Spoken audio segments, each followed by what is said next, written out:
Welcome to Mysteries of Earth, where history's greatest secrets come alive. Today, we embark on an extraordinary journey through time, uncovering the lost technologies and marvels of ancient civilizations. From Archimedes' legendary solar weapon to the Inca's astonishing brain surgeries, from Persian wind towers that tamed desert heat to Roman concrete that defies centuries, we explore the brilliance that shaped our world long before modern science. Witness the Chimu's unparalleled gold craftsmanship, the acoustic mastery of Maya temples, and the floating cities of the Khmer Empire, achievements that continue to baffle researchers today. Each story reveals not only human ingenuity, but also the fragility of knowledge, lost or hidden through the ages. Join us as we unravel these mysteries, celebrating the creativity, innovation, and secrets of our ancestors. Like, share, and subscribe to Mysteries of Earth, and let your curiosity guide you into the astonishing world of humanity's forgotten wonders. In the twilight of the ancient world, as the sun dipped behind the stone ramparts of Syracuse, a legend was born, one that would endure through millennia. It is said that Archimedes, the brilliant mathematician and inventor, harnessed the very rays of the sun to defend his city. Roman fleets, vast and formidable, approached the Sicilian coast, unaware of the invisible force that awaited them. According to ancient accounts, Archimedes deployed enormous mirrors, meticulously angled, reflecting sunlight into a concentrated blaze that could ignite ships from afar. The story speaks of Roman vessels bursting into flames, crews thrown into chaos, and the air filled with smoke and the scent of scorched wood. But was this marvel a reality, or merely the embellishment of eager historians? Modern science has attempted to unravel the mystery. Experiments, from the laboratories of MIT to the shores of Sicily itself, have tested the feasibility of such a weapon. Using polished bronze mirrors and exacting calculations, researchers have occasionally succeeded in igniting small wooden targets under ideal conditions. Yet, the idea of setting an entire Roman fleet ablaze remains contentious, tantalizingly out of reach of definitive proof. What makes this tale enduring is not merely its dramatic flair, but the brilliance it attributes to Archimedes himself. He was a master of geometry, optics, and mechanics, a man whose mind could translate abstract mathematics into tangible, world-altering applications. The notion that he might have manipulated light itself as a weapon illustrates a civilization at the height of intellectual ambition, a culture unafraid to merge imagination with the rigor of science. The solar weapon legend also reflects the ingenuity demanded by desperate times. Syracuse, a city-state standing against the unstoppable might of Rome, required extraordinary measures to survive. It was an era where brilliance was the only shield against conquest, where knowledge could turn the tides of war more decisively than swords or catapults. And even if the story of the fiery mirrors remains partially myth, it is a testament to the belief that intellect itself could become a formidable armament. Yet, for all its allure, the solar weapon reminds us of the fragility of knowledge. Archimedes perished during the Roman capture of Syracuse, and with him, many of his secrets were lost. Whatever precise techniques he employed vanished into history, leaving only tales, fragments, and the occasional experiment seeking to revive what once existed. In a sense, the fire that consumed Roman ships, if it ever truly burned, now lives only in the imagination, a flickering echo of a genius that sought to turn the very sun into a guardian of a city. As we stand today, looking back across the centuries, Archimedes' solar weapon is more than a story of ancient warfare. It is a symbol of human ingenuity, daring, and the eternal quest to bend the forces of nature to our will. Whether myth or reality, it illuminates the boundless potential of knowledge and the tragic ease with which it can be lost to time.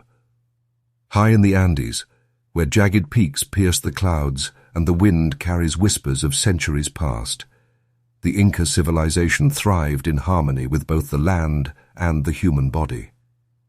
Among their many astonishing achievements, one stands as both extraordinary and enigmatic: the practice of cranial surgery, or trepanation.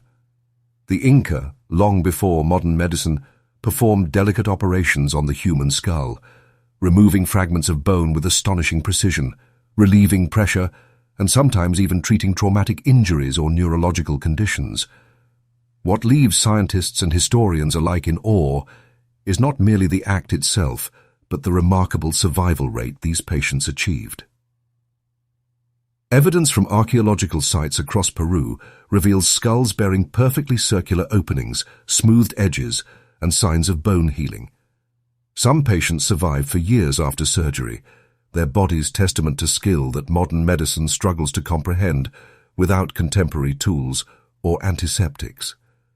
How could the Inca, with stone instruments and crude surgical tools, accomplish what would challenge surgeons even today? Part of the answer may lie in the Inca's sophisticated understanding of natural anesthetics. Ancient texts, oral traditions, and modern pharmacological studies suggest that plant-based compounds derived from coca leaves, coca-infused drinks, and other herbal mixtures were used to dull pain and calm patients during these procedures. The careful combination of these substances, perhaps guided by trial, observation, and generations of experience, allowed surgeons to work with astonishing steadiness and control. But anesthetics alone do not explain the precision.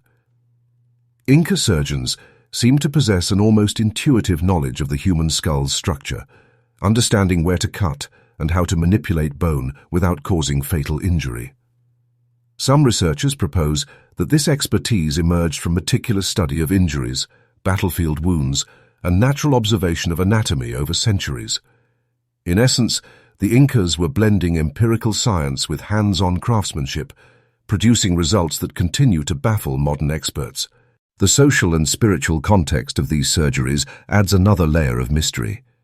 Healing was not merely a physical endeavor, it was intertwined with ritual and the Inca worldview, which saw the body, the mind, and the cosmos as interconnected.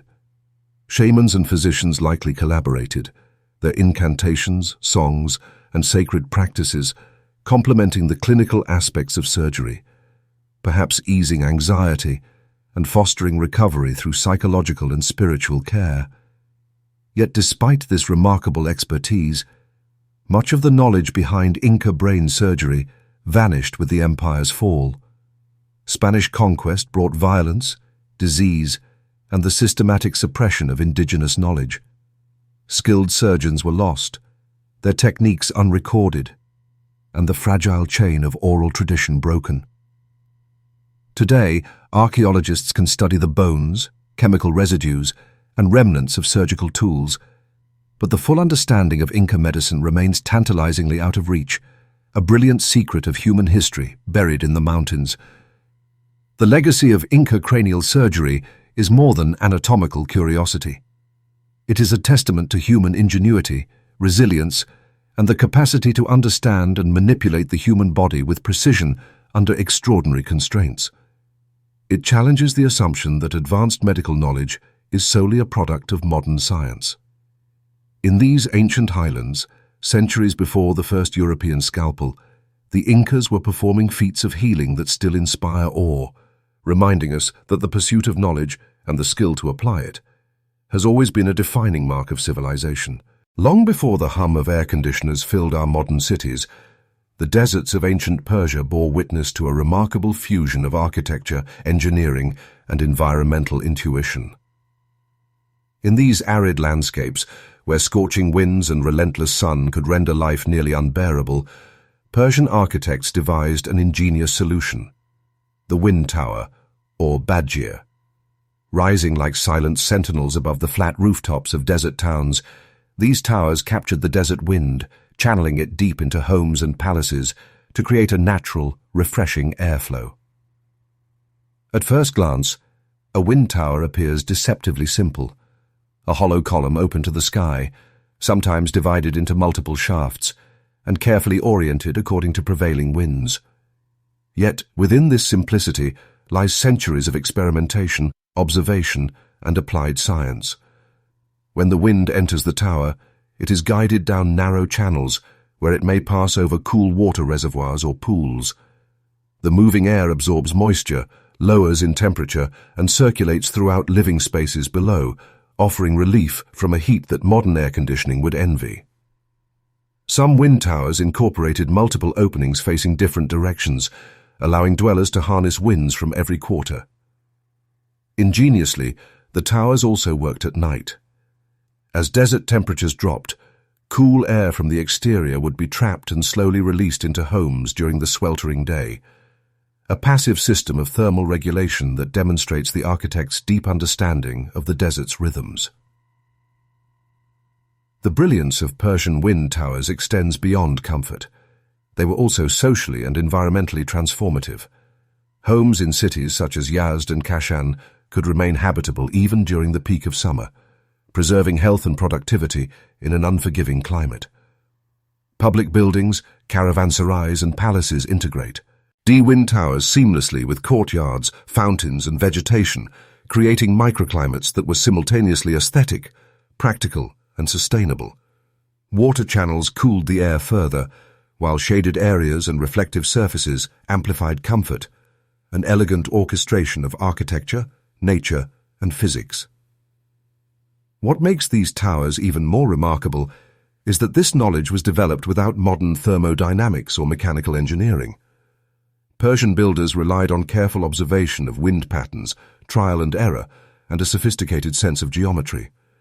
They understood how heat moved, how air could be directed, and how water could amplify cooling, all concepts that modern engineers would only formalize centuries later.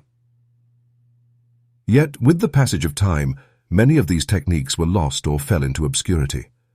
Invasions, cultural upheavals, and the advent of mechanical cooling shifted priorities, and the wisdom of the wind towers faded from common practice. Today, the surviving structures in central Iran stand not just as architectural relics, but as testaments to the extraordinary human capacity to harmonize ingenuity with the natural world. The legacy of Persian wind towers is more than historical curiosity. It is a reminder that true innovation often springs from necessity, observation, and respect for the environment. Centuries before electricity could power a fan or compressor, Persian architects were quietly mastering the art of climate control, designing homes and cities where comfort arose from understanding, not force. In the intricate dance of wind and stone, of air and water, they left behind a profound lesson. The human mind, attuned to nature, can achieve what seems impossible, turning even the harshest desert into a haven of ingenuity and life. In the heart of ancient Rome, a monument rises that continues to defy time, gravity, and human comprehension, the Pantheon. Its iconic dome, a perfect hemisphere spanning over 43 meters, has stood unbroken for nearly 2 millennia, long outlasting the empires, wars, and urban transformations that surrounded it. But what makes this architectural marvel truly astonishing is not merely its size, but the ingenuity of the Romans who dared to build it without the steel reinforcements or cranes of modern engineering. The Pantheon's dome is a masterclass in the art of concrete, an ancient material elevated to extraordinary precision.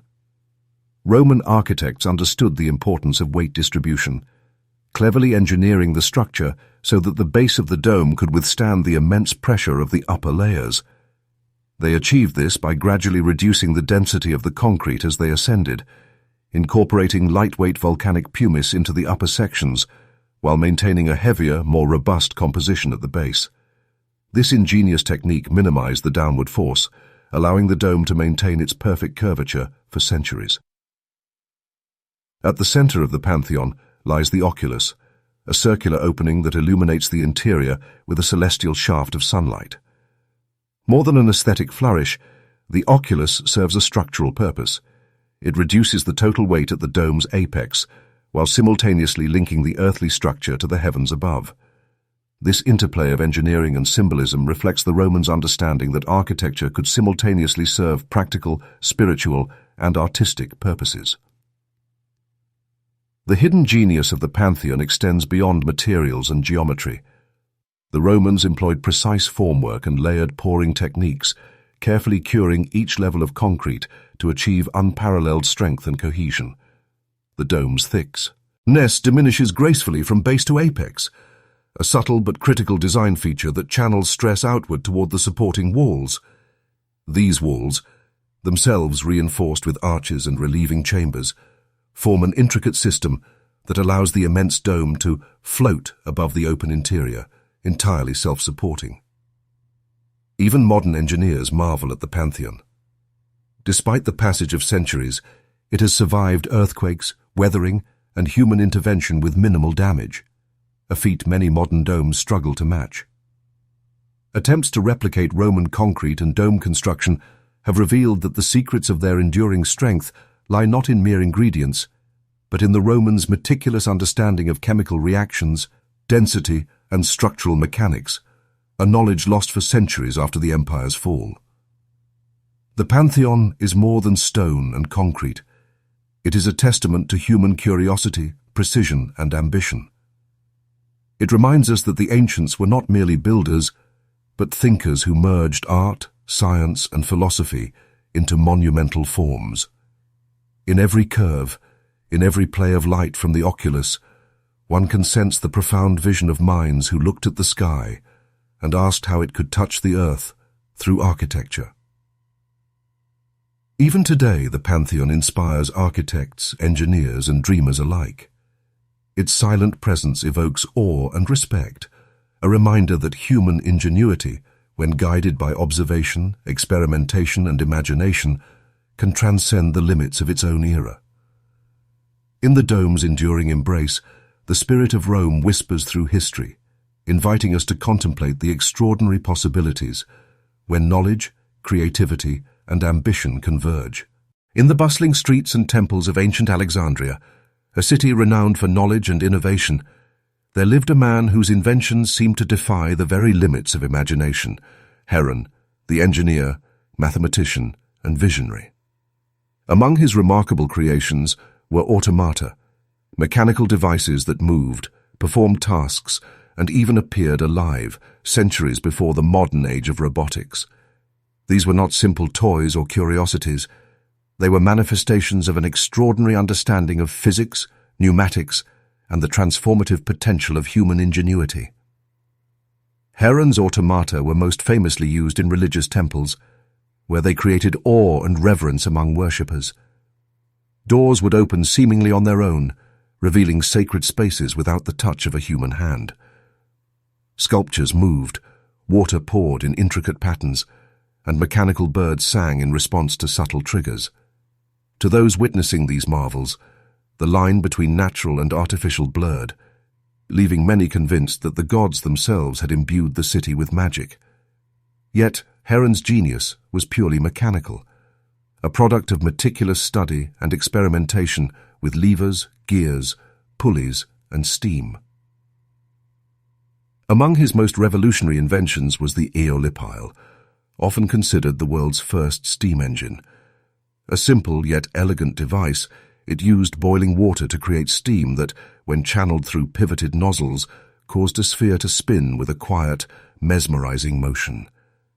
This was not a crude experiment. It was a controlled demonstration of kinetic energy and the potential of harnessing natural forces. Heron's eolipile would inspire centuries of engineers long after the secrets of his designs faded into obscurity, proving that the foundations of modern mechanics were planted in antiquity. Heron's work extended beyond mechanics into automated theaters, complex vending machines, surgeries, and instruments that played music at the touch of a coin. Each device reflected a deep understanding of cause and effect, precision in design, and the ability to foresee how materials and energy could interact. For the people of Alexandria, these machines were more than marvels. They were a glimpse into the possibilities of human creativity, a bridge between imagination and reality. Yet the brilliance of Heron and his automata did not survive the sweep of history. The collapse of the Alexandrian libraries, invasions, and the slow decline of Greco-Roman engineering knowledge led to the disappearance of many of his techniques. The manuals he wrote, carefully detailing the construction and function of his devices, were lost or fragmented, and with them, the understanding of a civilization capable of animating the inanimate vanished, leaving only tantalizing descriptions and surviving artifacts that hint at their former glory. Modern engineers and historians, attempting to reconstruct Heron's machines, are continually astonished by the sophistication of his designs. Even today, simple recreations of his automata inspire wonder, as the mechanisms reveal principles of motion, pneumatics, and energy transformation that rival early industrial innovations.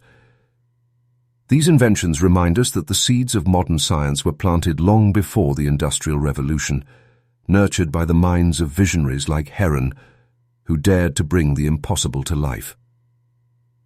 Heron's automata, in their silent yet purposeful motion, continue to whisper across the centuries. They speak of a world where intellect and imagination converge to create motion from stillness, life from inanimate matter. They are a testament to the extraordinary ingenuity of humanity, a reminder that the curiosity and inventiveness of the past remain forever alive in the shadows of history, waiting for us to rediscover and understand and marvel at them once more. In the sun-scorched valleys of northern Peru, along the fertile banks of the Moche River, the Chimu civilization flourished for centuries, leaving behind cities of adobe, intricate art, and treasures that still dazzle the modern eye. Among their most extraordinary achievements was their mastery of gold. Chimu artisans were not merely skilled, they were alchemists of the metal world, refining gold to purity levels that modern metallurgists still struggle to replicate. Archaeologists examining Chimu artifacts consistently find gold exceeding 95% purity, a staggering figure for any era, let alone a civilization without modern tools or chemical labs.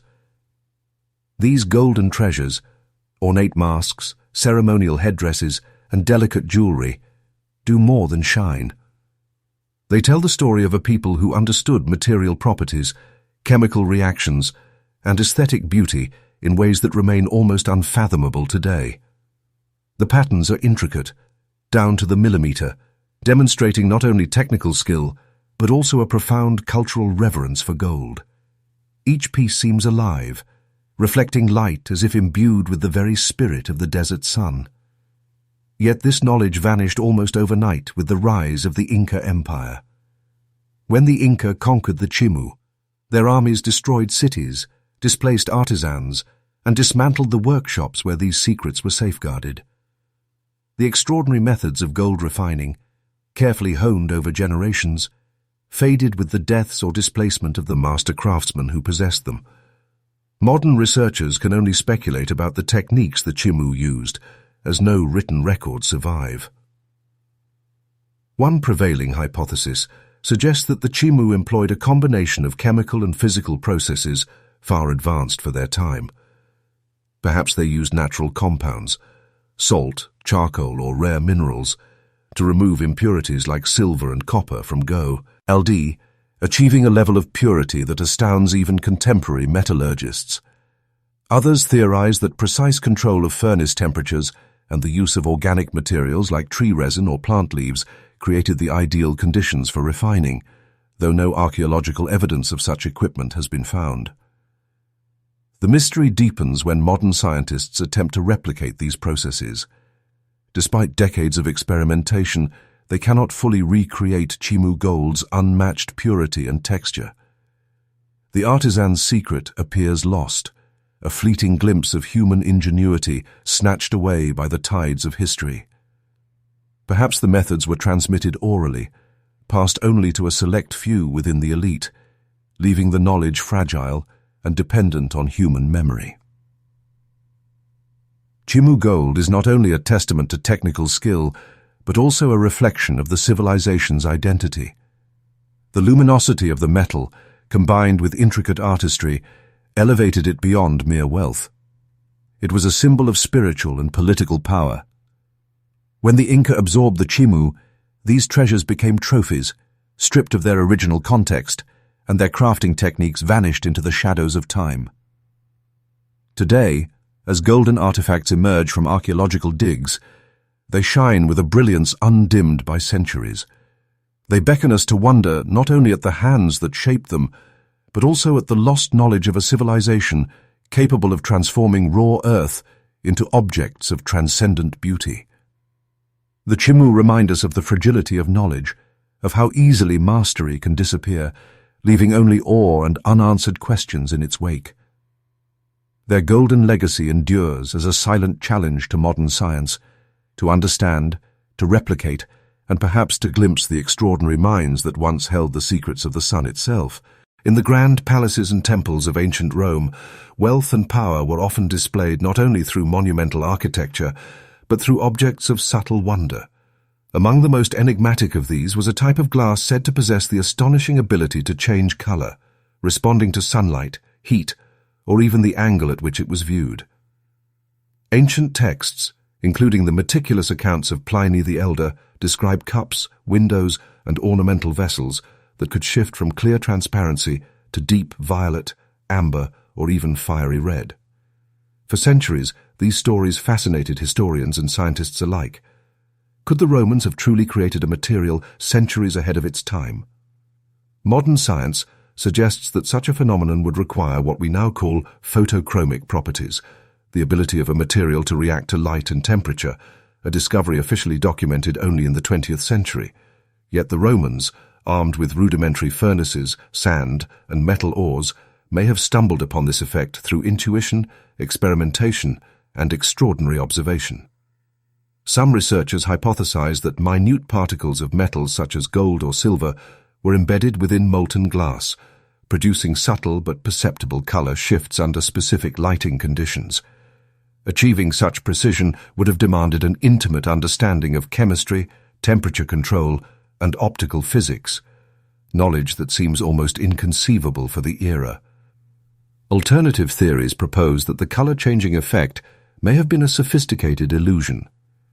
Roman artisans were masters of light and optics, arranging their glass in ways that refracted and reflected sunlight to create seemingly magical transformations. Certain lighting conditions in palaces or temples could have made ordinary glass appear to shift hue, a phenomenon easily exaggerated in oral histories and written accounts. These natural optical tricks, combined with the cultural tendency to elevate objects into symbols of divine power, may have given rise to the legend of color-shifting glass. Yet some scholars dare to imagine a more daring possibility. The Romans did indeed create a form of advanced glass, now lost to history. Historical evidence reveals that Roman emperors sometimes suppressed or destroyed inventions that threatened political, economic, or social stability. Could the secret of color-changing glass have been deliberately concealed, lost in the turmoil of empire and conquest, leaving only tantalizing hints in the writings of observers? If true, this would place Roman material science decades, or even centuries, ahead of modern understanding, a fleeting glimpse of genius now irretrievably gone. Despite extensive experimentation, modern attempts to recreate this legendary glass remain inconclusive.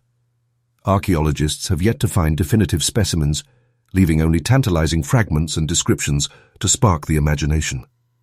Scholars and material scientists debate endlessly, trying to separate myth from plausible science. Yet the mystery endures, resisting explanation. The legend of Roman color-changing glass is more than a curiosity. It is a testament to human ingenuity, ambition, and the eternal desire to transform ordinary materials into objects of wonder. Whether a remarkable optical illusion, an undiscovered chemical process, or a lost technological marvel, the story challenges our assumptions about the limits of ancient knowledge. It reminds us that civilization's most extraordinary inventions can vanish almost as swiftly as they appear, leaving behind questions that echo across centuries.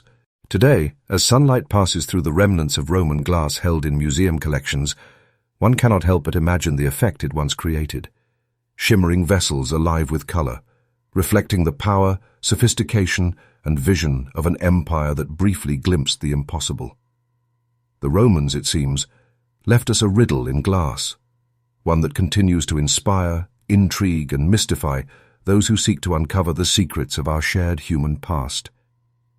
Deep within the lush, dense jungles of the Yucatan Peninsula, The ruins of ancient Maya cities silently guard a secret that continues to confound modern scientists. Temples and pyramids, built centuries before the advent of formal acoustic science, were designed with a precision that allows sound to travel in astonishing and almost magical ways. The Maya, it seems, understood the physics of sound far beyond what most civilizations of their time could imagine. One of the most iconic examples is El Castillo, the pyramid of Kukulkan at Chichen Itza.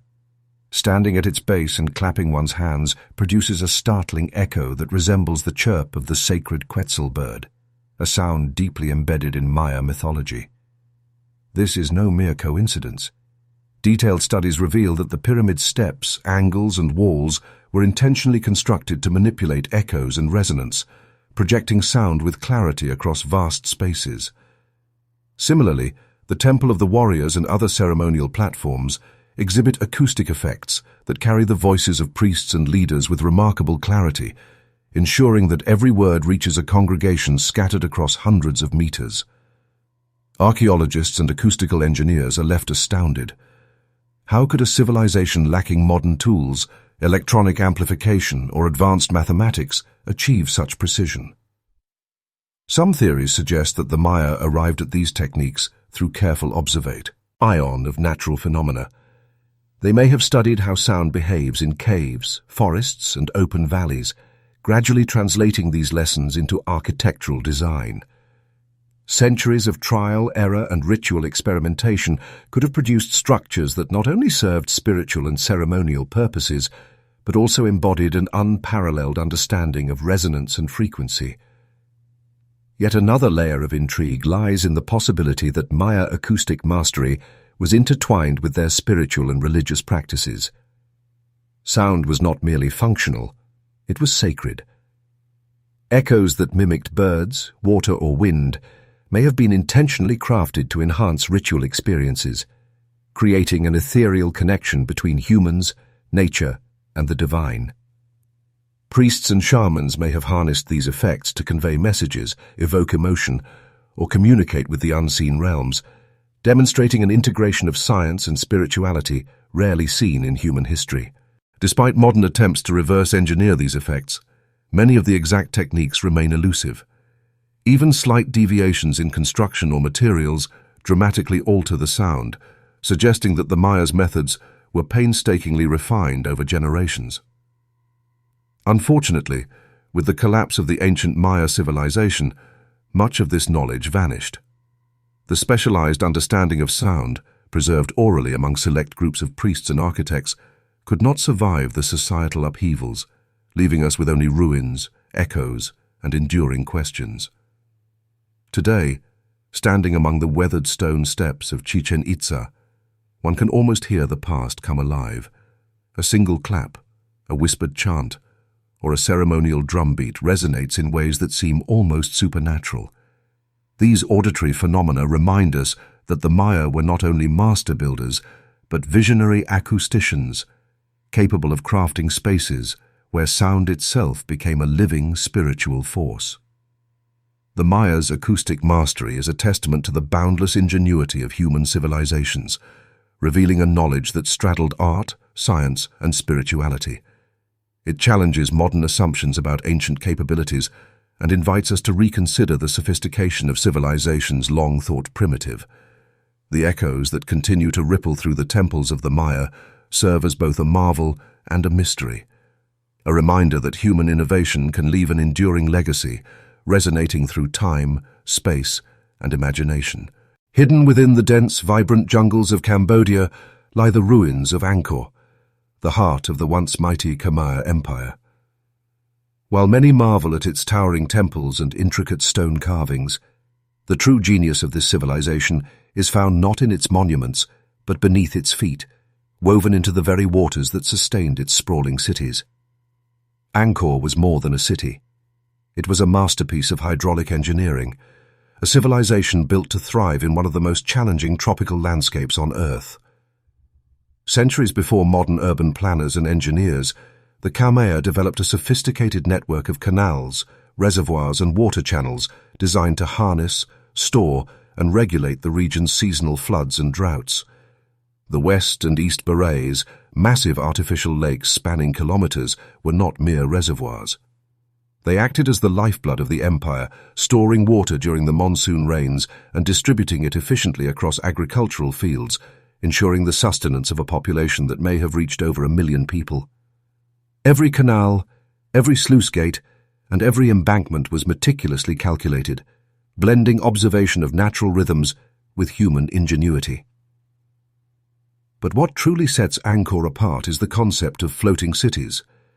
The Khmer adapted their infrastructure to the unpredictable flood cycles of the Mekong and Tonle Sap rivers, creating settlements and farmlands that could rise and fall with the waters. This allowed urban life and agriculture to flourish, even in a landscape that would have destroyed less adaptive civilizations.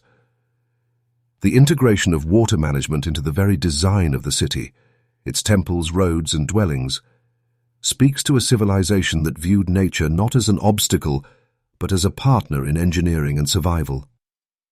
Modern hydrologists are astonished by the precision of Angkor's system. Without access to modes, and measurement tools, the Khmer managed to create canals that maintained consistent flow, reservoirs that resisted sedimentation, and floodplains that could safely absorb excess water. Some researchers speculate that centuries of careful observation, experimentation, and accumulated wisdom were key. The empire's architects and engineers may have studied rainfall patterns, soil conditions, and river behavior, translating these insights into a vast urban network that was both resilient and remarkably efficient. Yet, despite this brilliance, the Khmer's hydraulic knowledge vanished almost entirely following the empire's decline in the 15th century. Internal strife, warfare, and climate shifts disrupted the meticulous balance that maintained their waterways. Canals filled with sediment, reservoirs became unusable, and the experts who had preserved this knowledge disappeared or were scattered. Without their guidance, the empire's water lifeline collapsed, forcing the once thriving metropolis to be abandoned and reclaimed by the encroaching jungle. Today, the silent ruins of Angkor stand as both a testament and a warning. They reveal the extraordinary intelligence and adaptability of the Khmer people, yet also illustrate the fragility of knowledge. A civilization can achieve brilliance in harmony with nature, yet the loss of careful maintenance and the dispersal of expertise can erase even the most sophisticated systems from history. Walking among the remnants of Angkor's canals, reservoirs, and temples, one cannot help but feel the presence of a civilization that truly understood the rhythm of water and life. Their floating cities remind us that ingenuity and environmental mastery are timeless pursuits, yet they also challenge us to consider the impermanence of human achievement. In Angkor's waters, the Khmer Empire's secret endures, an enduring reflection of human innovation, resilience, and the delicate balance between nature and civilization. On the churning waters of the eastern Mediterranean, Byzantium faced relentless threats from rival fleets, pirates, and invading armies. Yet, during the 7th century, the Byzantine Empire possessed a weapon so fearsome and mysterious that it would become the stuff of legend: Greek fire. Unlike any conventional armament, this incendiary weapon had the astonishing ability to burn even upon the surface of water, a terrifying sight that left enemies frozen in horror and entire fleets consumed by flames that seemed almost supernatural. The origins of Greek fire remain shrouded in secrecy.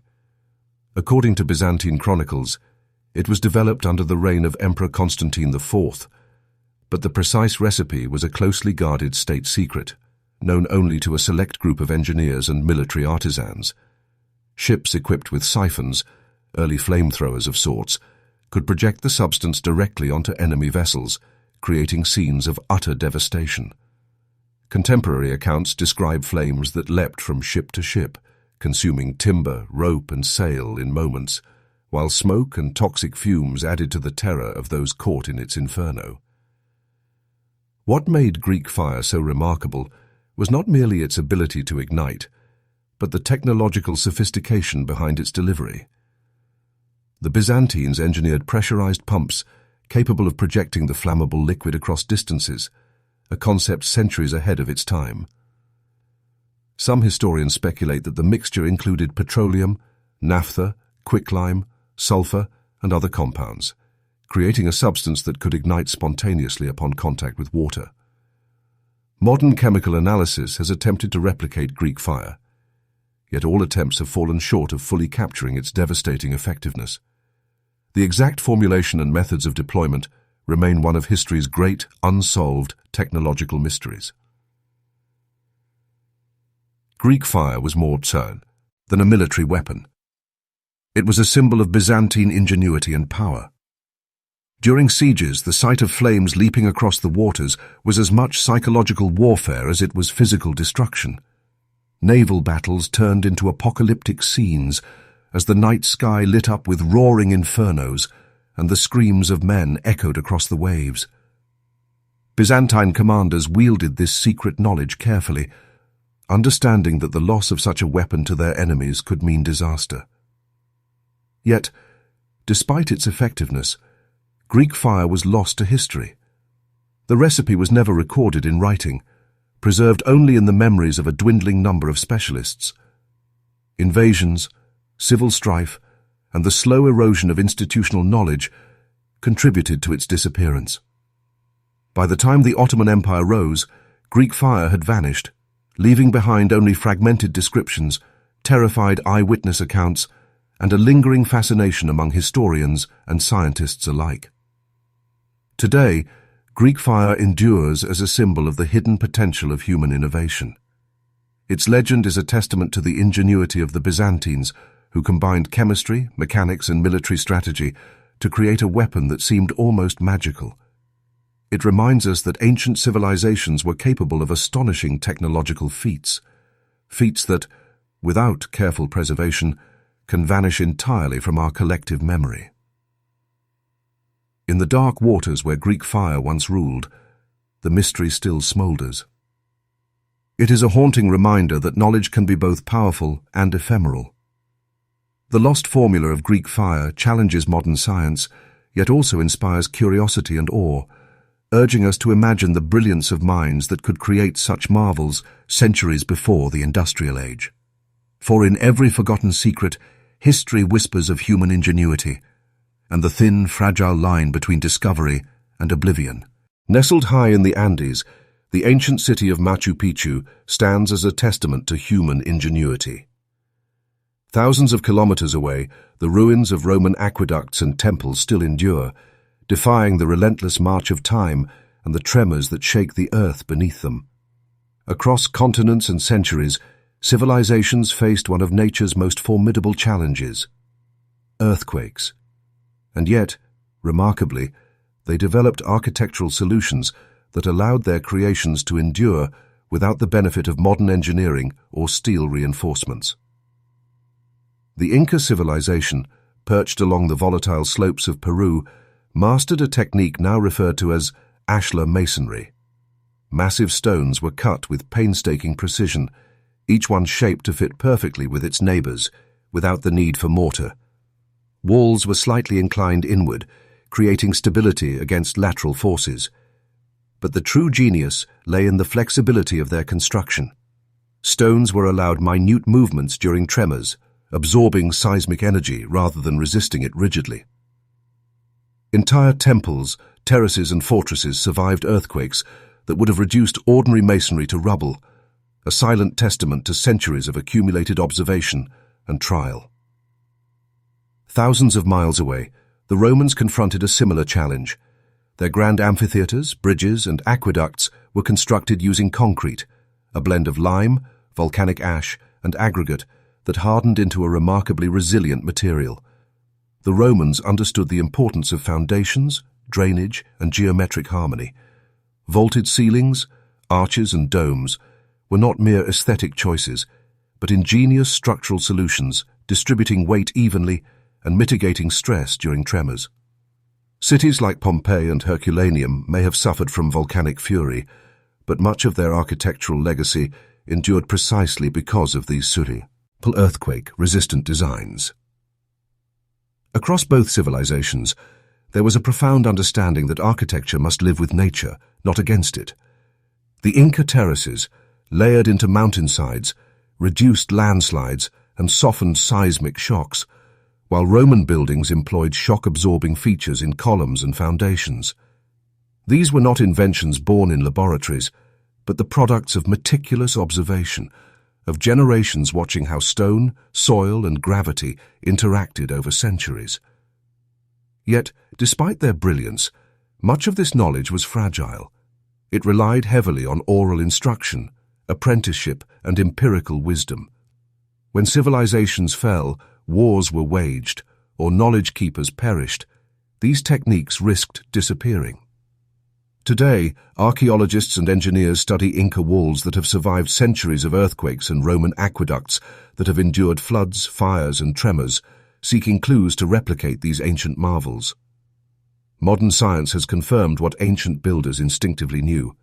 Flexibility, precision, and harmony with natural forces can outperform brute strength. The legacy of these earthquake-resistant structures extends beyond stone and mortar. They are monuments to human resilience, ingenuity, and the profound connection between observation and application.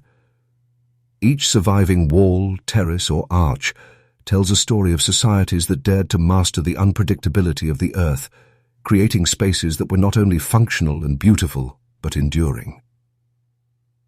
In studying these ancient structures, we are reminded of the thin line between survival and destruction, between fleeting ingenuity and lasting achievement. The Inca, the Romans, and other ancient civilizations left more than stone. They left lessons in patience, precision, and the humility required to live in harmony with nature. And as modern engineers seek to build more resilient cities, these silent, time-worn edifices continue to whisper the secrets of an extraordinary architectural wisdom. Knowledge that, once lost, is all too easily forgotten, yet continues to inspire those who dare to look closely enough to learn.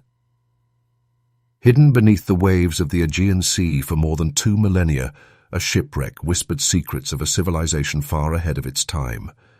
In 1901, sponge divers off the coast of Antikythera, a small Greek island, discovered a bronze artifact encrusted with centuries of corrosion, a small, intricate device that would come to be known as the Antikythera mechanism.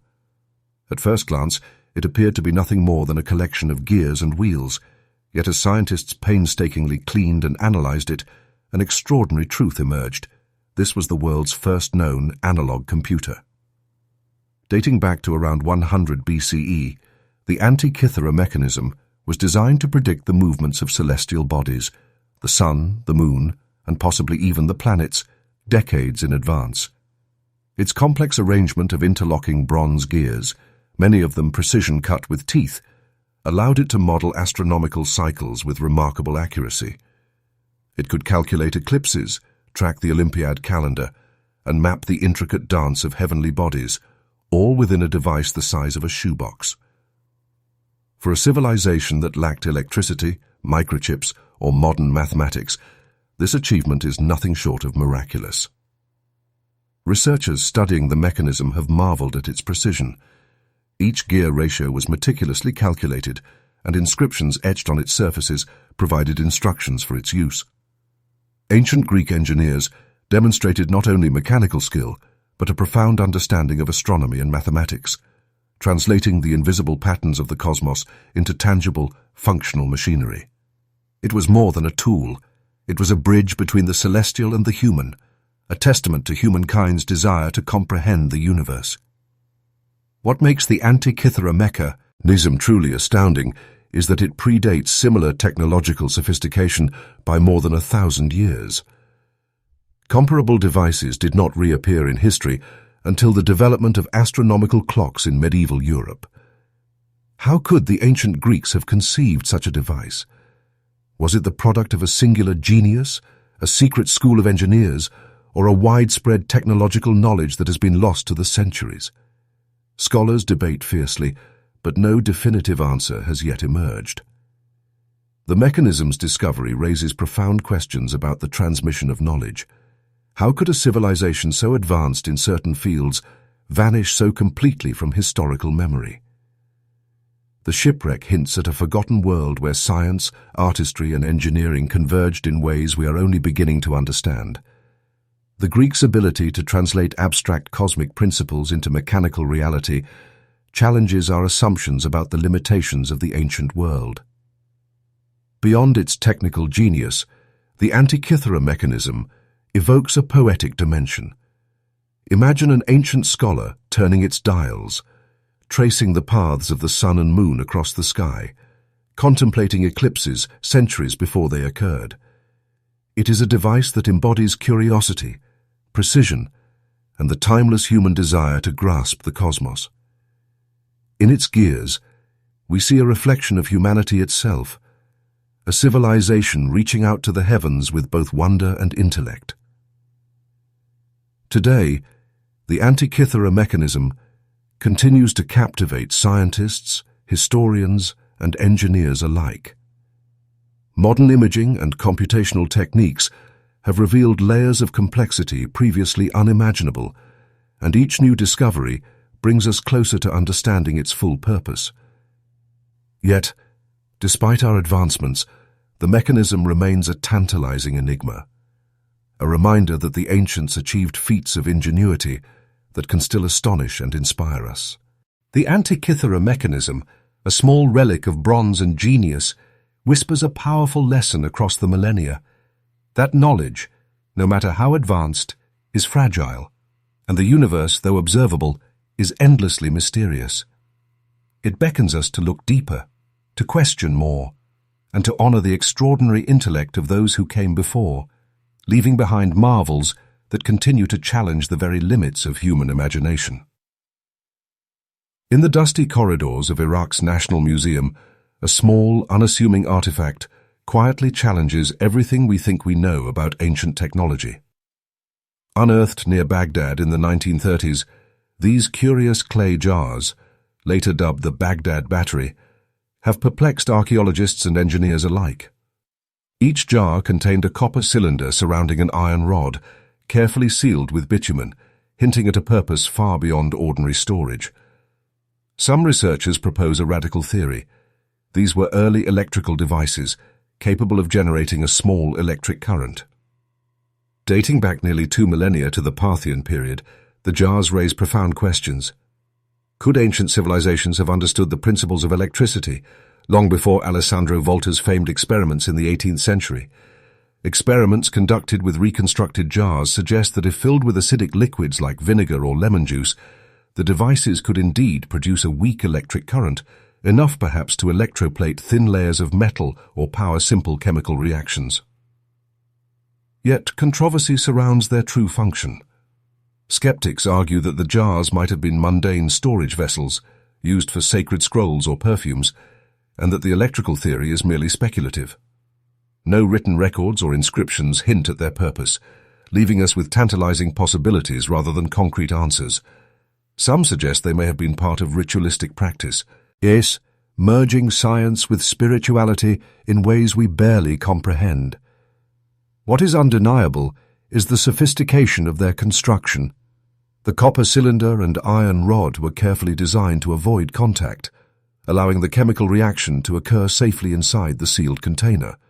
The precision hints at an understanding of materials, containment, and chemical interaction that seems startling for a civilization more often celebrated for art, trade, and architecture than for experimental science. The Baghdad Battery, if it truly functioned as an early source of electricity, forces us to reconsider the narrative of technological progress. It challenges the assumption that electricity is a modern discovery, and suggests that ancient inventors may have experimented with principles of energy in ways now lost to history. The mystery deepens when one imagines how such knowledge, if it existed, could vanish entirely, leaving only enigmatic artifacts and unanswered questions for future generations. Beyond science, the jars evoke wonder, inviting us to bridge the millennia and imagine the hands that crafted them. Were they the work of curious engineers, tinkering with nature's unseen forces? Or were they part of secretive practices, passed down within closed circles, their knowledge deliberately obscured? Each possibility ignites the imagination, revealing a civilization whose ingenuity might have brushed against the boundaries of the invisible world. Today, the Baghdad Battery continues to spark fascination. Engineers, historians, and enthusiasts attempt to replicate its effects, while scientists debate its true function. The lack of definitive answers transforms it into a symbol of human curiosity, a relic reminding us that history often conceals secrets far more advanced than we presume. In the quiet presence of these ancient jars, we are reminded that innovation is not linear, and that knowledge can emerge, vanish, and reappear in unexpected ways. The Baghdad Battery, whether a simple container or an early experiment with electricity, embodies the enduring mystery of human ingenuity, a whisper from the past that beckons us to look deeper, question more, and marvel at the ingenuity that flourished long before modern science illuminated the world. Stretching across the arid plains of southern Peru, the Nazca Desert conceals a secret that has baffled humanity for centuries. From the ground, the landscape appears barren and unremarkable, a canvas of reddish-brown earth and scattered stones. Yet, when viewed from above, a breathtaking spectacle emerges. Immense geoglyphs etched into the desert floor, depicting hummingbirds, monkeys, spiders, and colossal geometric patterns that span hundreds of meters. These are the legendary Nazca Lines, a marvel of ancient ingenuity that continues to defy explanation. Created by the Nazca civilization between 500 BCE and 500 CE, these lines are astonishing not only for their scale, but for their precision. Despite lacking modern surveying tools, the Nazca managed to design and construct figures so immense that they can only be fully appreciated from the sky. Some lines stretch over 10 kilometers, forming intricate patterns that maintain symmetry and proportion with remarkable accuracy. The sheer ambition behind these creations suggests a civilization capable of extraordinary planning, coordination, and vision. The purpose of the Nazca Lines remains one of archaeology's most enduring mysteries. Some researchers propose that these geoglyphs served astronomical functions, aligning with the movements of the sun, moon, and stars. Others suggest they were sacred pathways, used in ritual processions to honor deities, request rain, or mark significant ceremonial sites. The desert, unforgiving and arid, may have provided a blank slate for religious expression, transforming the barren land into a spiritual tapestry visible only to the heavens. Yet, the precision of these works hints at knowledge that extends beyond mere ritual. The Nazca may have understood surveying techniques, geometry, and even rudimentary engineering principles, using simple tools, ropes, and sightlines to transfer allied designs onto the desert floor. How such knowledge was developed, preserved, and executed across generations remains a profound question. Adding to the mystery, some geoglyphs resemble animals not commonly seen in the region, while others depict abstract forms whose meanings elude modern interpretation. Were they symbolic messages to gods, messages to distant tribes, or records of celestial events? The absence of written records forces us to rely solely on observation, imagination, and scientific analysis, yet no consensus has been reached. Environmental factors have preserved the lines for over a millennium. The desert's extreme dryness, minimal rainfall, and protective layer of reddish pebbles have kept the designs remarkably intact, allowing the world to witness the genius of a vanished civilization. Yet this fragile preservation reminds us that even the most enduring human creations are vulnerable to the passage of time, erosion, and human interference. Today, as planes fly overhead and satellites capture images of the Nazca Lines, they continue to inspire wonder and debate. Scholars, historians, and explorers ponder the intentions, capabilities, and beliefs of the ancient Nazca people. Every line, curve, and figure invites us to imagine a culture intimately connected with the earth and sky, where art, science, and spirituality intertwined seamlessly. The Nazca Lines remain an open invitation to marvel at humanity's ingenuity, a silent testament to the mysteries of a civilization that spoke to the heavens in a language of stone and sand. They challenge us to question what we truly know about the past and remind us that even in the most remote corners of the world, the ingenuity of our ancestors still whispers across the desert plains, waiting to be understood. Rising from the golden sands of Giza, the Great Pyramid stands as a monument not only to the pharaohs, but to human ingenuity that seems almost otherworldly. For over 4,500 years, these colossal structures have fascinated scholars, engineers, and explorers, challenging modern understanding of ancient technology. Each massive block, some weighing as much as 80 tons, was quarried, transported, and positioned with astonishing precision, without cranes, motors, or contemporary machinery. How did the ancient Egyptians achieve such feats? The answer lies in a combination of careful planning, raw human labor, and profound observation of nature's laws. Construction began with meticulous site preparation. The Egyptians selected the flattest portions of the plateau and created precise foundations, demonstrating an advanced understanding of surveying and geometry. Quarrying techniques involved copper chisels, dolerite pounding stones, and ingenious use of levers. Once separated, these enormous blocks were transported over distances of several kilometers, sometimes from distant quarries using sleds lubricated with water, a simple yet remarkably effective method that reduced friction and allowed teams of workers to move stones across sand with surprising efficiency. Positioning each block with millimeter-level accuracy was another extraordinary challenge. Researchers now suggest that the Egyptians used ramps of varying designs, straight, zigzagging, or spiral, combined with plumb lines, ropes, and leveling tools to guide the placement of stones.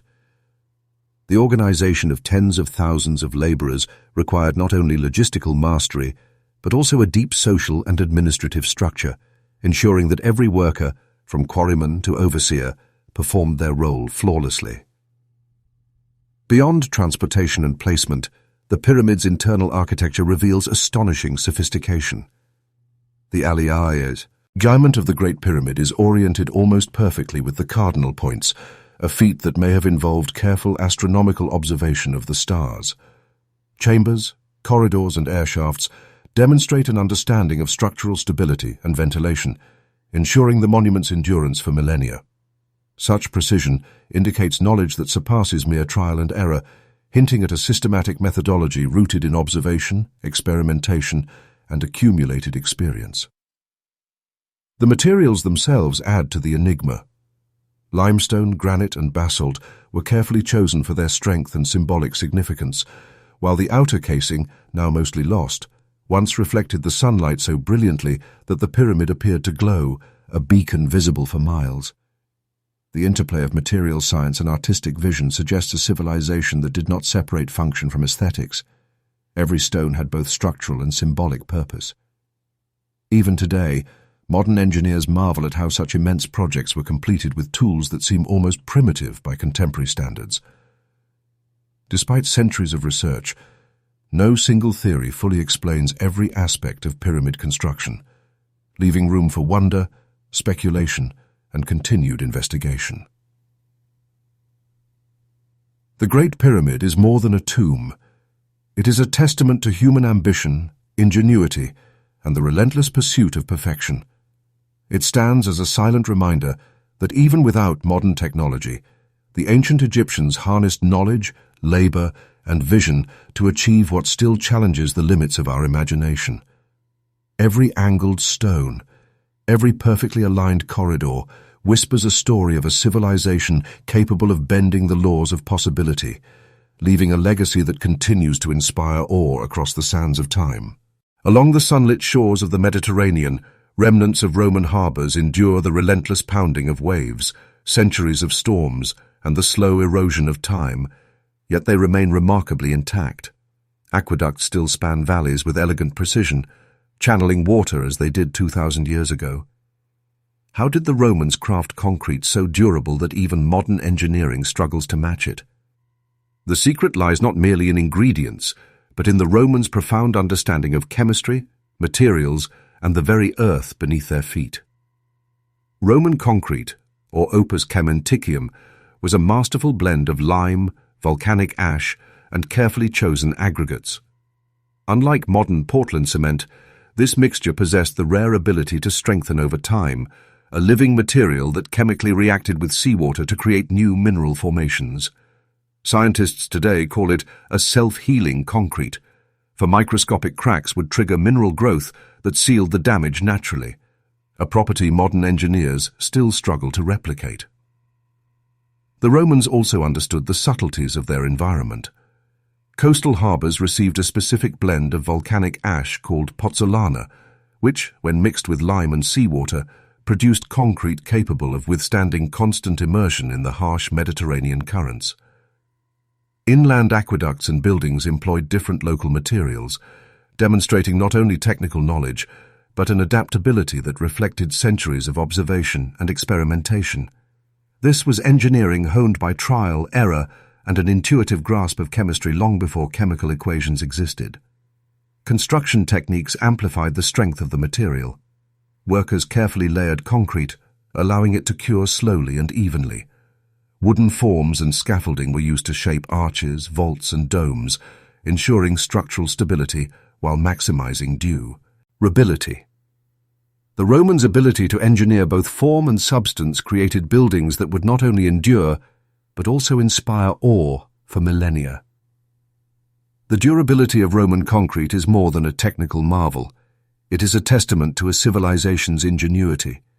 Ports like Caesarea and structures such as the Pantheon's massive dome stand as proof that the Romans achieved what many modern architects deem nearly impossible, creating materials that grow stronger with time. Even today, scientists study ancient Roman harbors, analyzing mineral compositions and microscopic structures, seeking to unlock the formula that allowed their creations to defy centuries of decay. Perhaps the most remarkable aspect of Roman concrete is how seamlessly the Romans merged science with vision. Each harbor, each aqueduct, each monumental structure was designed not only to serve a practical purpose, but to endure as a legacy. The enduring strength of these works reflects a civilization that looked to the future, crafting materials capable of surviving natural forces and human neglect alike. Modern engineers marvel at this achievement, often attempting to emulate Roman formulas with mixed success. Yet, despite contemporary technology, we still struggle to replicate the unique combination of volcanic ash, lime, and seawater that allowed the Romans to produce concrete stronger than many modern mixes. It is a reminder that the ancients possessed knowledge both precise and intuitive, a wisdom lost to time yet preserved in stone and mortar. Roman concrete is more than an architectural material. It is a symbol of endurance, intelligence, and the subtle mastery of nature's own chemistry. Each harbor, aqueduct, and monument whispers the story of a civilization that transcended the limits of its era, leaving behind not merely structures, but enduring lessons in resilience and innovation, lessons that continue to inspire, challenge, and astonish the world today. Across the turbulent waters of the North Atlantic, longships glided with remarkable precision, guided not by modern instruments, but by the intuition, observation, and ingenuity of the Vikings. Centuries before the magnetic compass became common, these seafaring warriors and traders charted vast distances, discovering lands that would remain unknown to most of Europe for generations. How did they navigate treacherous seas in an era devoid of sophisticated technology? The answer lies in their profound understanding of nature and a suite of ingenious tools and techniques, both simple and extraordinary. Vikings relied on keen observation of the natural world. The sun, clouds, and stars became instruments of navigation, each movement across the sky a signal, each reflection on the water a guide.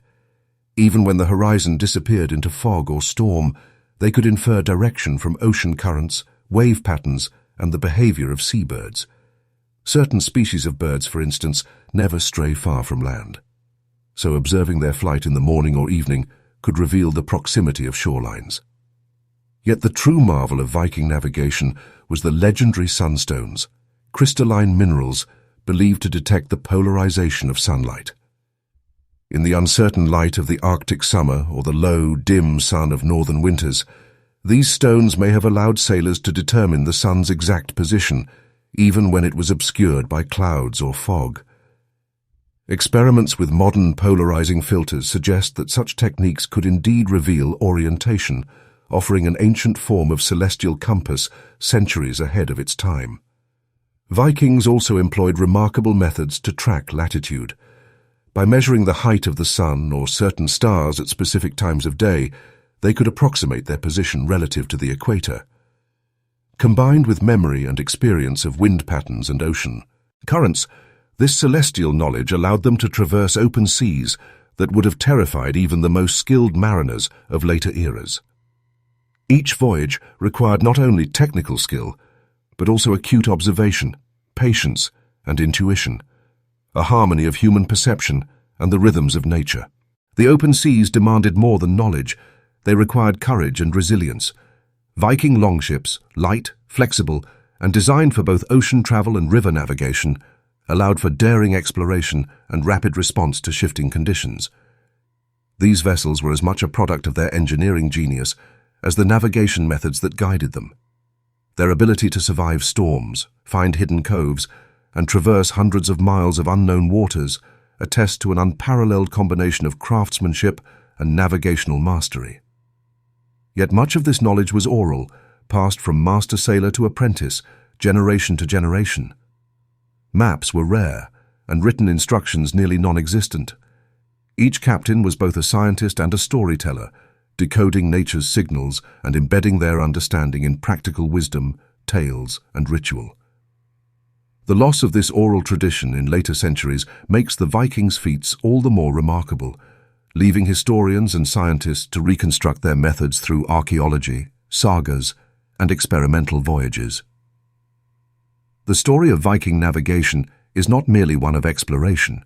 It is a testament to human ingenuity, adaptability, and the profound connection between civilization and the natural world. By combining observation, intuition, and rudimentary but brilliant technology, the Vikings expanded the boundaries of their world, charting courses that few thought possible. In their journey across uncharted waters, they remind us that even without modern instruments, human curiosity and ingenuity can illuminate the darkest oceans, revealing paths that endure in history long after the sailors themselves have vanished. Viking navigation stands as an enduring testament. The human mind, attuned to the subtle signs of nature, can achieve feats that defy expectation, bridging the unknown with courage, intelligence, and a touch of ancient magic. Deep within the lush lowlands of ancient Mexico, colossal stone heads loom silently, their features carved with astonishing precision and frozen in time. These monumental sculptures, each weighing several tons, are the enigmatic legacy of the Olmec civilization, one of the earliest complex societies in the Americas. Who were these faces meant to honor, and more intriguingly, how did the Olmec carve and transport such immense stones with only rudimentary tools? The questions linger as archaeology continues to grapple with these enduring mysteries. The Olmec heads are not merely impressive in scale, they are remarkable in craftsmanship. Carved from basalt transported from distant quarries, often dozens of kilometers away, each head exhibits individualized facial features, distinct expressions, headgear, and intricate details suggesting portraiture of rulers or deities. Yet the Olmec had no metal tools beyond stone, obsidian, and possibly wood, materials primitive by modern standards. Despite these limitations, they achieved precision and symmetry that continue to awe contemporary scholars and artisans alike. Transportation of these massive sculptures presents an equally baffling puzzle.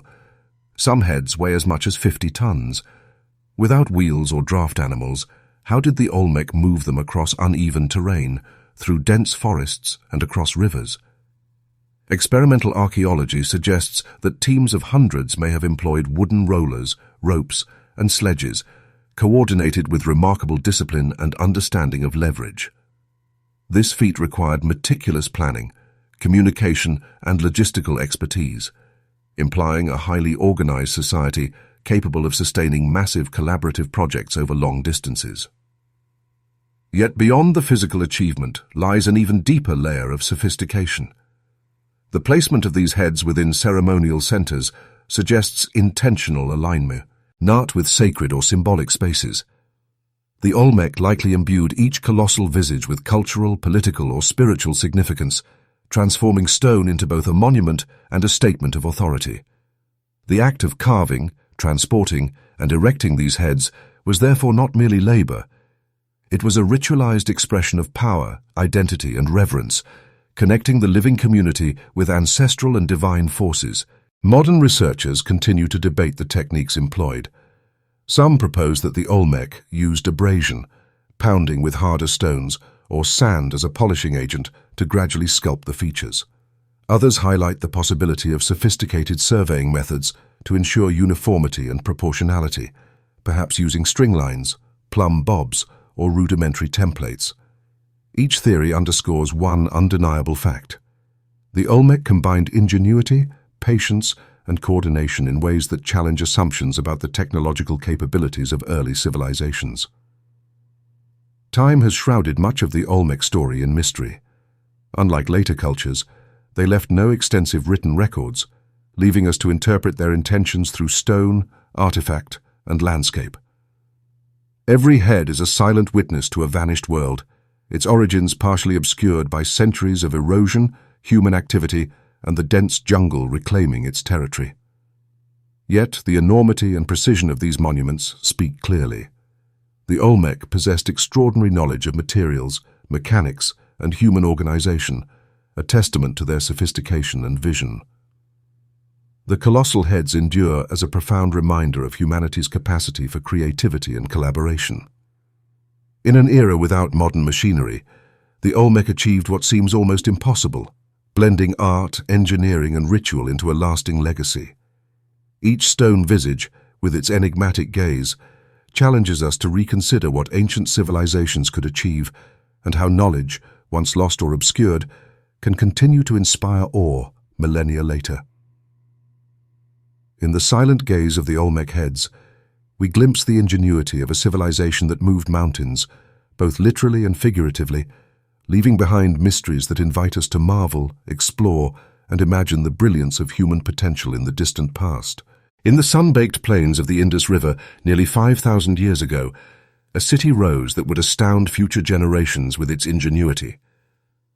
Mohenjo-Daro, one of the greatest urban centers of the ancient Indus Valley civilization, was not just a marvel of scale and planning, it was a city engineered with an unprecedented mastery of water management. Long before modern sanitation systems were conceived, its streets and homes bore the imprint of sophisticated plumbing, reflecting a civilization centuries ahead of its time. Walking through the grid-like streets of Mohenjo-Daro, archaeologists uncover remnants of a world meticulously designed for cleanliness and health. Houses were equipped with private bathrooms, complete with drainage systems that connected to wider, city-spanning sewers. Stone and baked brick channels guided wastewater away from homes, flowing into covered drains that lined the streets. Even today, the precision and durability of these conduits leave engineers astounded. Unlike many ancient cities where water stagnated and disease thrived, Mohenjo-Daro citizens enjoyed a level of public hygiene that would not become common elsewhere for millennia. The scale of this achievement is staggering. The city featured massive reservoirs that collected and stored water from the Indus, supplying public baths, wells, and private households alike. These waterworks were designed with such foresight that they balanced supply and demand across densely populated neighborhoods, demonstrating a deep understanding of hydraulics and urban planning. Every street, every home, every drain appears to have been part of an intricate network, carefully integrated to ensure the flow of water was constant, controlled, and sanitary. But how did a civilization without advanced machinery or written engineering manuals achieve such sophistication? Researchers speculate that knowledge, edge-of-river behavior, seasonal flooding, and soil composition guided their design. Trial and error, observation, and centuries of accumulated experience may have allowed the Indus engineers to develop methods for constructing impervious drains watertight brickwork, and resilient reservoirs.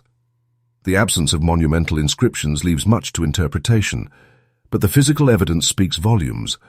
The Indus people understood the principles of fluid dynamics and sanitation at a level that modern urban planners would recognize as revolutionary.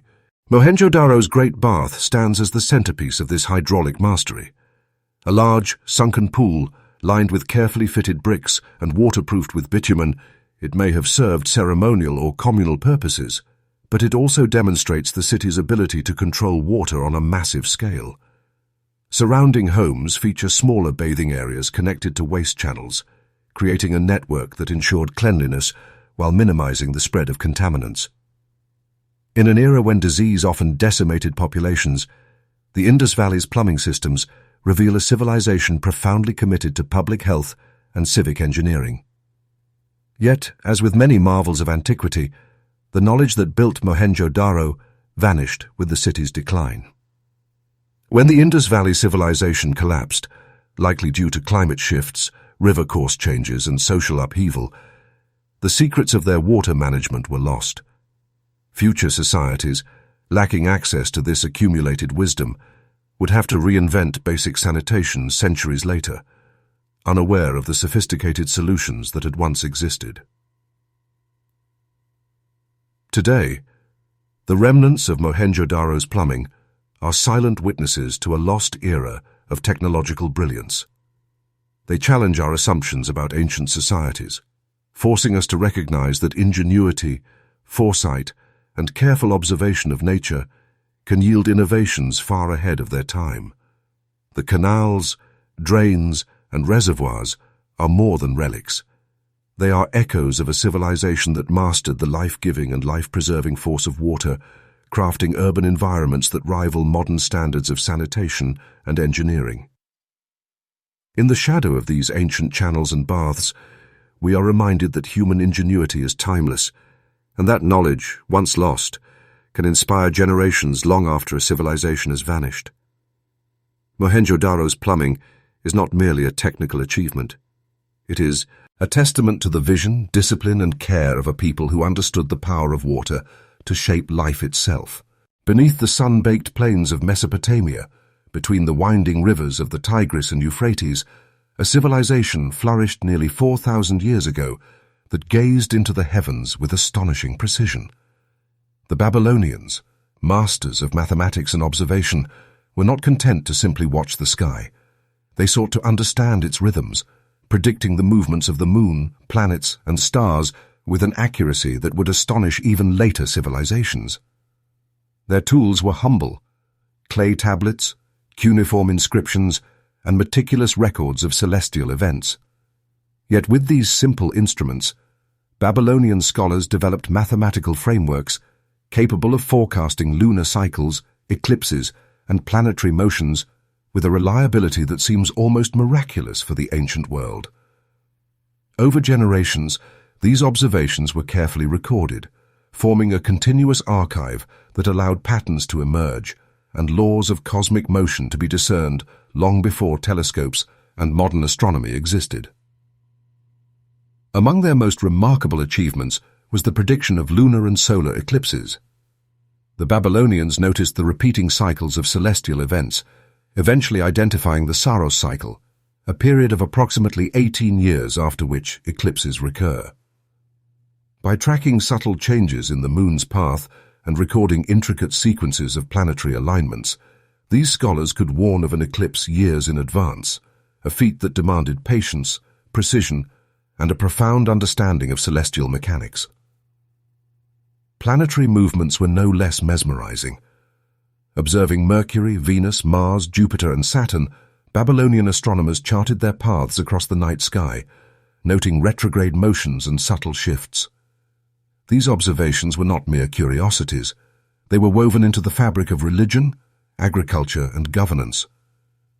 Kings relied on celestial predictions for timing ceremonial events and making political decisions, while priests interpreted the heavens as divine messages, bridging the material and spiritual worlds. What makes Babylonian astronomy particularly extraordinary is their application of mathematics to the cosmos. Using complex arithmetic, They developed sequences of numbers that could approximate the motion of planets and the length of months with remarkable precision. Their base 60 number system, still visible today in our 360-degree circles and 60-minute hours, allowed for calculations of unprecedented accuracy. These ancient minds turned careful observation into predictive science, long before the age of telescopes or Newtonian physics. Yet much of their knowledge remains shrouded in mystery. Many clay tablets are fragmented, some lost to millennia of decay, leaving modern scholars to reconstruct their techniques from incomplete records. How did they derive such mathematical insights without our modern understanding of gravity, or the tools to observe beyond the naked eye? The answer may lie in centuries of careful pattern recognition, meticulous record-keeping, and a culture that revered knowledge and its transmission across generations. The influence of Babylonian astronomy would ripple far beyond Mesopotamia. Greek, Roman, and Islamic scholars studied their records, integrating Babylonian cycles into the foundation of Western and Middle Eastern astronomy. Yet the originators, the quiet observers of the night sky, with their clay tablets and ink-stained fingers, often remain anonymous, their brilliance embedded in symbols pressed into clay. Today, standing on the ruins of Babylon, one can almost imagine the scholar peering upward, charting the moon's arc, noting Jupiter's slow precession, calculating eclipses with nothing but keen eyes and patient calculation. They remind us that the human desire to understand the cosmos is timeless, that knowledge is not always found in instruments, but in observation, insight, and the courage to look beyond the immediate. Babylon. Iron astronomy is more than a historical achievement. It is a testament to humanity's enduring curiosity and our capacity to find order in the universe. It shows that even in the absence of technology, the mind can map the heavens, turning the fleeting movements of celestial bodies into enduring knowledge that continues to inspire and guide us to this day.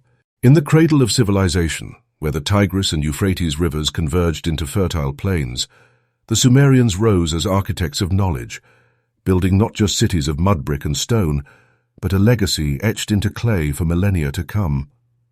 They were engineers, mathematicians, and astronomers, recording their wisdom in cuneiform script, a series of wedge-shaped impressions pressed into soft clay, baked to permanence. These tablets, humble in appearance, conceal a sophistication that continues to astonish modern scholars. Sumerian engineers were not content with constructing mere shelters. They designed canals and irrigation networks that tamed the unpredictable rivers, distributing life-giving water across vast fields.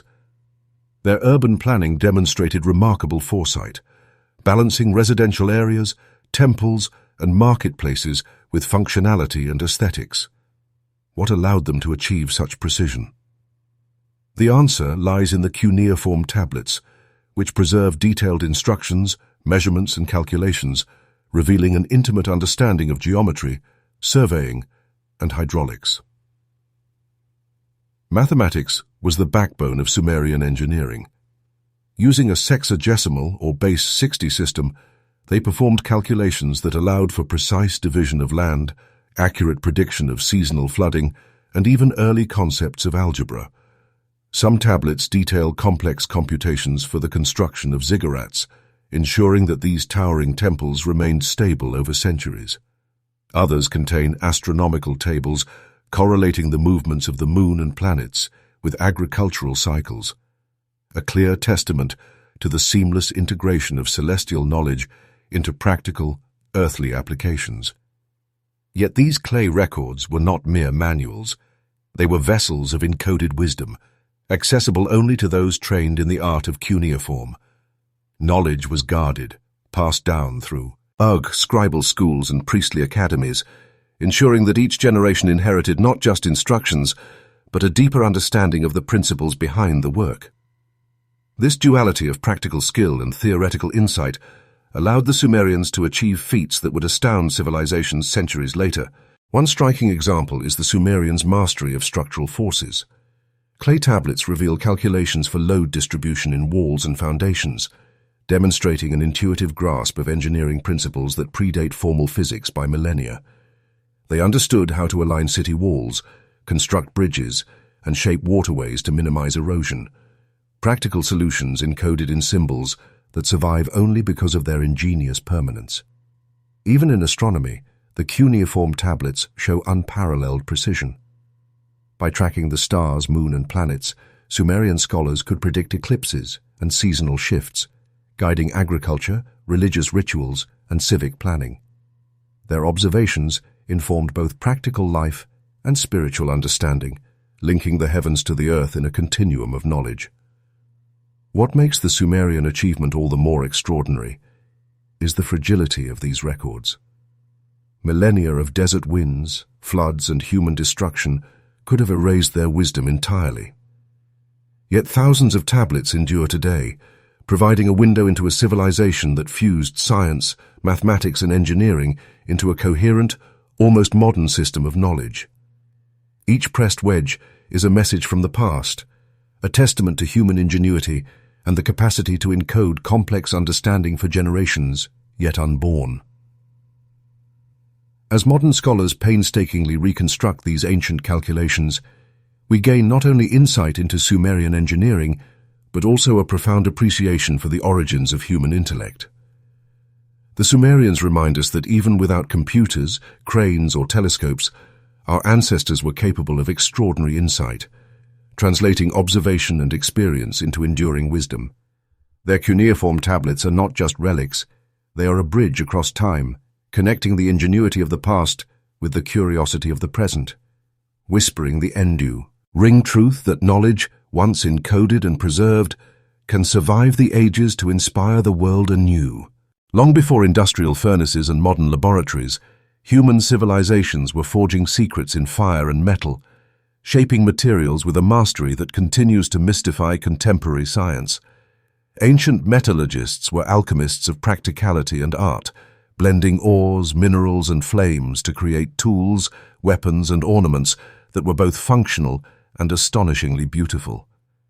Among the most celebrated of these achievements is Damascus steel, renowned not only for its legendary sharpness, but also for its intricate, wavy patterns, appearing almost like liquid frozen in time. The origins of Damascus steel are shrouded in enigma. Produced primarily in the Middle East between the 3rd and 17th centuries, this steel was known for its remarkable combination of strength, flexibility, and edge retention, qualities modern metallurgists struggle to replicate fully. The process involved layering iron and steel, heating and hammering them in precise sequences, and incorporating unique carbon and mineral compositions. The result was a blade that could slice through a standard sword or armor, yet resist shattering, a combination that seemed almost miraculous for its era.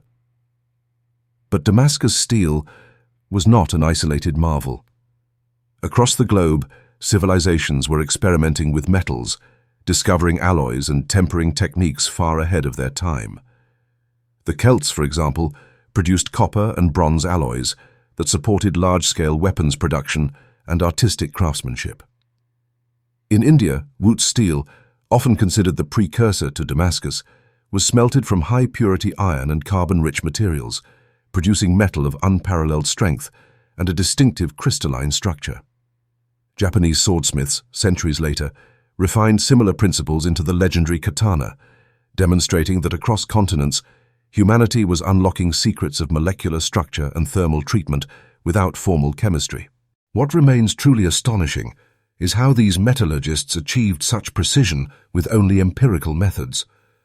They had no microscopes to examine grain structures, no thermometers to measure exact temperatures, and yet they consistently produced materials whose properties rival modern alloys. Their knowledge was transmitted orally or through closely guarded guild secrets, sometimes surviving for centuries before vanishing into obscurity. The techniques behind Damascus steel and other lost alloys became casualties of conquest, changing trade routes and the evolution of industrial methods, leaving behind only the finished artifacts as silent testimony to their genius. Even decorative metalwork demonstrates the same depth of understanding.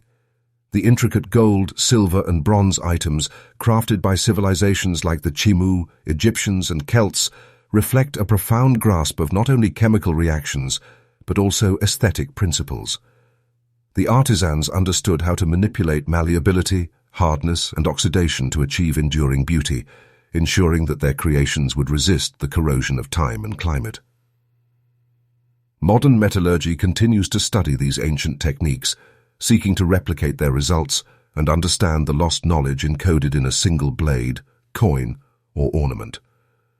Advanced imaging, spectroscopy, and experimental archaeology have revealed clues about carbon content, heating cycles, and forging techniques, yet some aspects remain tantalizingly out of reach, preserving the aura of mystery that surrounds these ancient practices. In contemplating ancient metallurgy, one cannot help but marvel at the delicate balance between art and science. Every sword, tool, or ornament tells a story of curiosity, observation, and experimentation. It reminds us that even without the instruments and theories we take for granted today, our ancestors achieved mastery over materials in ways that inspire and challenge us still. Their fire, hammer, and ingenuity forged not just metals, but the foundation of human technological evolution, leaving an enduring testament to the brilliance of civilizations long vanished, yet eternally present in the gleam of their work.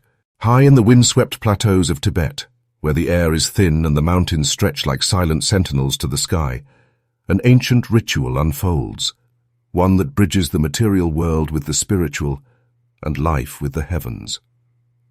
Known as sky burial, this practice, practiced for centuries by Tibetan communities, is a profound testament to human adaptation, spiritual philosophy, and a remarkable understanding of the natural environment.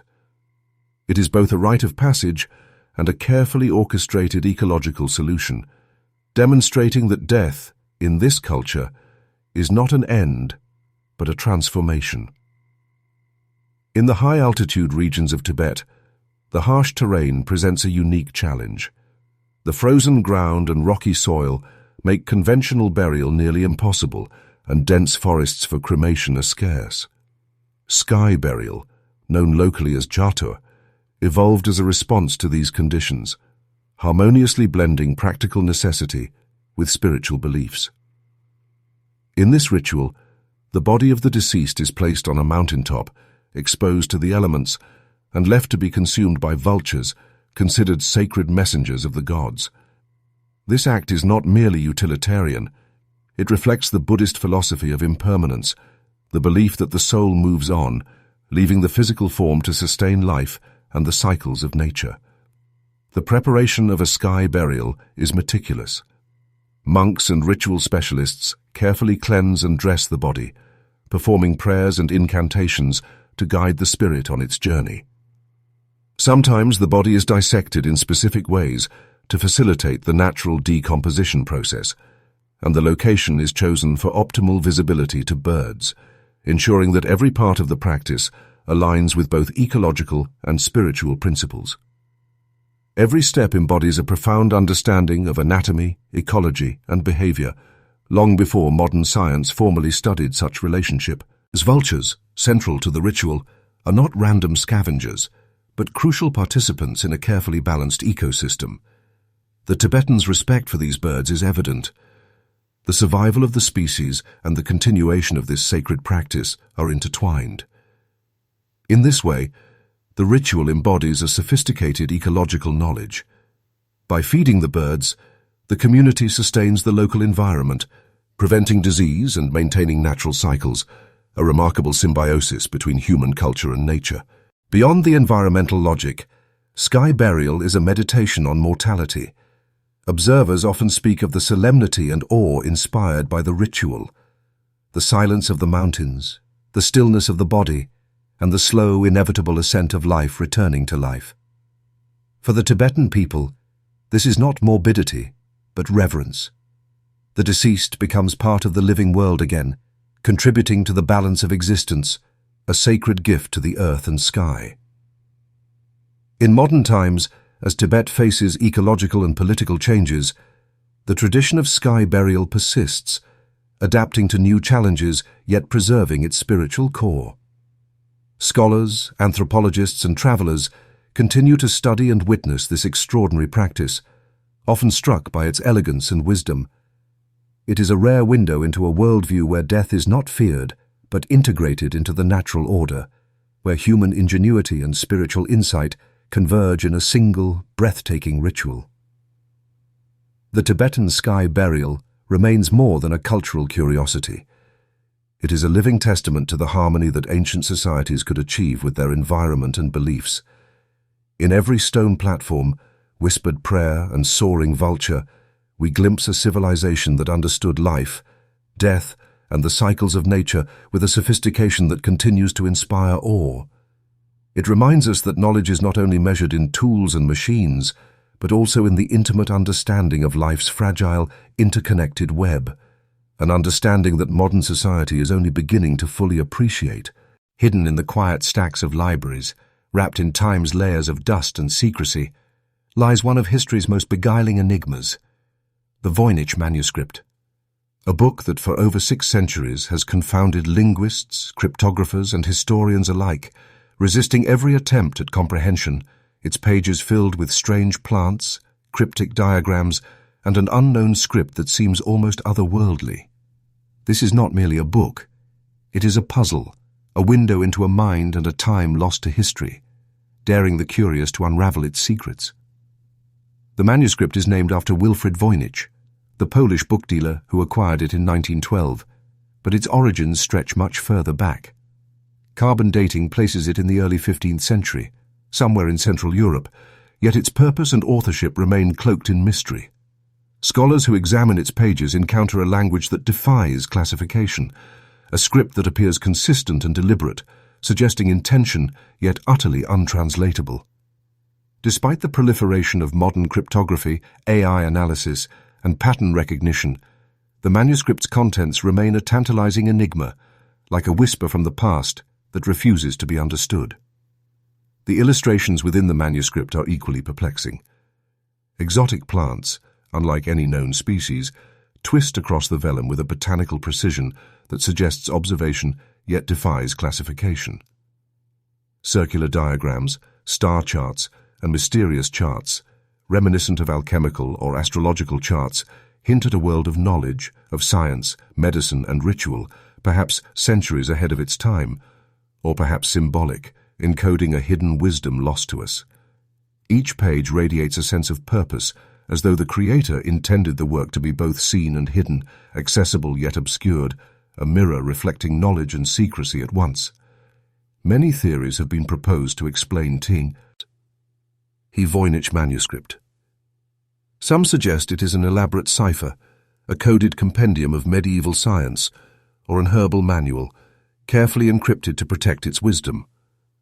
Others posit that it is the creation of a polymath mind, recording observations in a personal shorthand lost to history. Skeptics even argue it may be an elaborate hoax, a riddle designed to confound and intrigue, yet the consistency and complexity of the text challenge this idea. The manuscript seems to possess an intelligence of its own, a silent guardian of knowledge that resists the reach of modern inquiry. What makes the Voynich Manuscript so compelling is not merely its undeciphered text, but the sense of connection it offers across centuries. Scholars, amateur codebreakers, and enthusiasts have spent lifetimes with these pages, tracing the loops of its letters, studying its illustrations, and imagining the world from which it emerged. It evokes questions about the fragility of knowledge and the elusiveness of understanding, how a civilization, a person, or a moment in time can leave behind profound insight, yet communicate it in ways we may never grasp. Even in today's digital age, where artificial intelligence can detect patterns invisible to the human eye, the Voynich Manuscript endures as a riddle beyond our reach.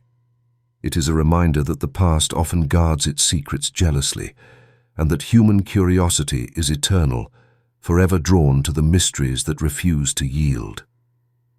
In its leaves, we glimpse the infinite possibilities of thought, the persistence of inquiry, and the tantalizing whisper of knowledge that transcends time, waiting for those patient and imaginative enough to listen. The Voynich Manuscript is more than an undeciphered text. It is a symbol of humanity's enduring quest for understanding, a testament to the unknown depths of history and a call to remember that not all knowledge is easily unlocked. Sometimes the greatest stories lie not in what we can read, but in what we continue to seek. Throughout history, humanity has achieved feats of ingenuity and understanding that continue to astonish us today. From the self-supporting domes of Rome to the precise astronomical instruments of Greece, from the floating cities of Angkor to the acoustic mastery of Maya temples, civilizations across time harnessed knowledge that often surpassed what we consider possible even in the modern era. Yet, for every innovation we celebrate, countless others have slipped silently into obscurity, lost to conquest, natural disaster, or the fragile thread of oral tradition. These forgotten technologies remind us that knowledge is delicate. The Chimu civilization, for instance, achieved gold purity of over 95%, yet their secrets vanished after Inca conquest. The Byzantines wielded Greek fire, a weapon that could burn even atop water, now irretrievably lost. Across continents and centuries, brilliant minds devised methods and mechanisms, sometimes meticulous, sometimes extraordinary, that vanished when the keepers of that wisdom disappeared, leaving only ruins, artifacts, or enigmatic references behind. The loss of such knowledge carries profound implications. It challenges us to consider the impermanence of human achievement and the responsibility we bear in preserving what we understand. Every invention, every scientific breakthrough is part of a continuum, a chain of insight connecting past, present, and future. When that chain breaks, entire civilizations may stumble into obscurity, their lessons and innovations erased from collective memory. The ruins of Mohenjo-Daro's plumbing systems, the precision of Roman concrete, and the cryptic Voynich Manuscript all serve as reminders of how easily understanding can fade when its guardians are gone. Yet there is a lesson in this fragility that resonates more urgently today. In an era of rapid technological advancement, climate upheaval, and global interconnectedness, we are stewards of knowledge on a scale unprecedented in human history. Unlike past societies, we now have the tools to record, preserve, and disseminate information across continents instantly. But the cautionary tales of lost knowledge urge humility and vigilance. Innovation alone is not enough. Without careful preservation and thoughtful transmission, even the most extraordinary discoveries risk becoming mysteries for future generations. Reflecting on humanity's forgotten technologies also invites awe. Consider the Antikythera mechanism, the sophisticated Roman aqueducts, or the acoustic brilliance of Maya pyramids. These are not merely historical curiosities, they are testaments to human potential, to creativity that transcends time. They remind us that the past is far more remarkable than simple narratives of primitive struggle suggest, and that innovation has always been a defining feature of our species. In this light, every recovered artifact, every deciphered text, every restored building becomes a bridge connecting us to the minds of the ancients, a chance to reclaim a fragment of wisdom once thought lost. Ultimately, the story of lost knowledge is also a story of hope and responsibility. It calls on us to protect the insights we inherit, to nurture curiosity, and to pass understanding faithfully to those who come after. History teaches that knowledge can be ephemeral, yet it also shows the extraordinary resilience of human intellect when curiosity and diligence align. As we conclude this journey through the marvels and mysteries of our past, we are reminded that the pursuit of understanding is endless. Humanity's legacy is not only in what we build or create, but in the knowledge we safeguard, the questions we dare to ask, and the unbroken desire to explore the unknown.